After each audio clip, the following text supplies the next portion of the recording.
कहानी है रामपुर नामक एक गांव में सोहन अपनी पत्नी मीनू और उसका बेटा समीर के साथ में रहता है। सोहन बहुत ही मेहनती और ईमानदार व्यक्ति है। सोहन खेती करके अपने परिवार का गुजर बसर करता था। हर साल सोहन अपनी मेहनत और लगन से अपने खेत में काम करता और उसे अपनी मेहनत का फल भी मिलता था। उसकी फसल बहुत अच्छी होती थी, जिससे बेचकर सोहन को अच्छा खासा मुनाफा होता था। इससे वह अपने परिवार के सारी ज़रूरत को पूरा करता था। इस तरह सोहन अपने परिवार के साथ खुशी खुशी जीवन यापन कर रहा था। लेकिन सोहन के लिए यह साल किसी अभिशाप से कम नहीं था। उससे अपने परिवार के लिए खाने पीने का सामान जुटाने में भी काफ़ी मेहनत मशक्क़त करनी पड़ती है, क्योंकि इस साल बारिश न होने के कारण फसल अच्छे से नहीं उगी थी। उसकी सारी फसल सूख चुकी थी। उसका सारा फसल बर्बाद हो चुका है। खेत में फसलों का नामो निशान तक नहीं है। गाय भैंस भी प्यास से बेहाल हैं। सोहन दिन रात भगवान से बारिश की प्रार्थना करता। हे भगवान, यह कैसी परीक्षा ले रहे हो? मेरी सारी मेहनत बेकार हो गई है।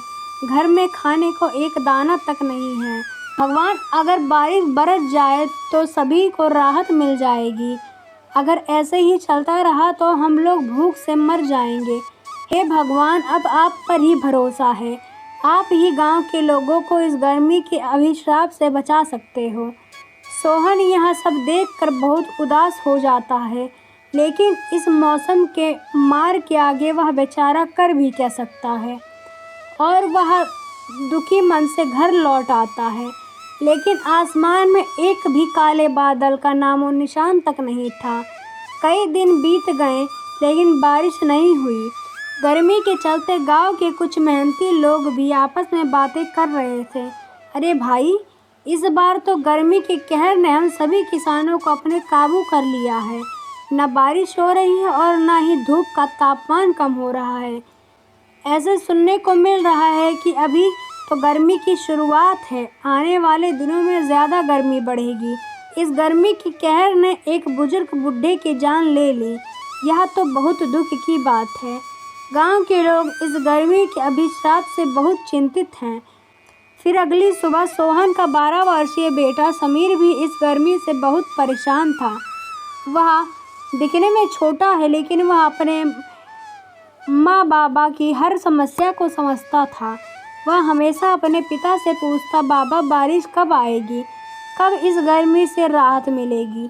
बाबा, आप चिंता मत करो, ऊपर वाला सब देख रहा है।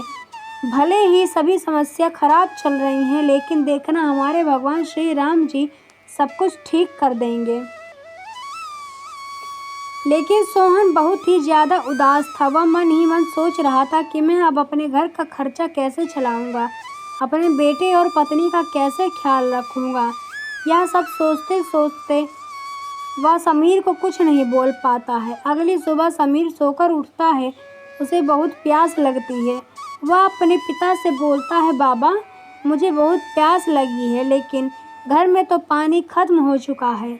सोहन जल्दी से बाल्टी लेकर गांव के इकलौते कुएं में पानी लेने जाता है। सोहन जैसे ही बाल्टी में थोड़ा पानी भरकर घर की ओर लौट ही रहा था, रास्ते में उसने देखा कि एक साधु इस तपती गर्मी में पेड़ के नीचे बैठे हैं। साधु बाबा सोहन को अपने पास गुजरते हुए देखते हैं। सोहन से बोलते हैं, अरे बेटा, थोड़ा पानी पिला दो, बहुत ज़ोरों से प्यास लगी है। सोहन ने साधु बाबा की तरफ दया से देखा।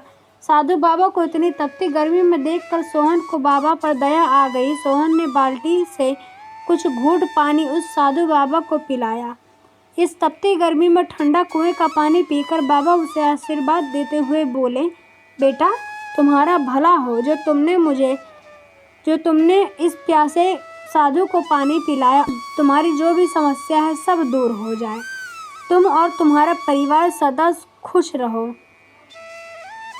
समीर को पानी पीने के लिए दिया।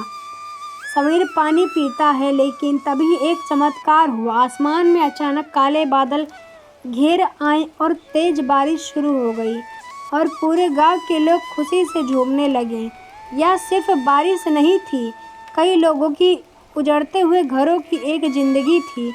सोहन ने आसमान की ओर देखा और मुस्कुराते हुए कहा, शायद उस बाबा की दिया हुआ आशीर्वाद ने प्रकृति को भी पिघला दिया। उस साधु बाबा का बहुत बहुत धन्यवाद। उन्हीं की वजह से ही आज पूरा गांव बहुत दिनों के बाद खुश हुआ है। आखिरकार गर्मी का अभिशाप समाप्त हो चुका है। अब गांव की सारी बंजर जमीन हरी भरी फसलों से फिर लहलहाने उठेगी।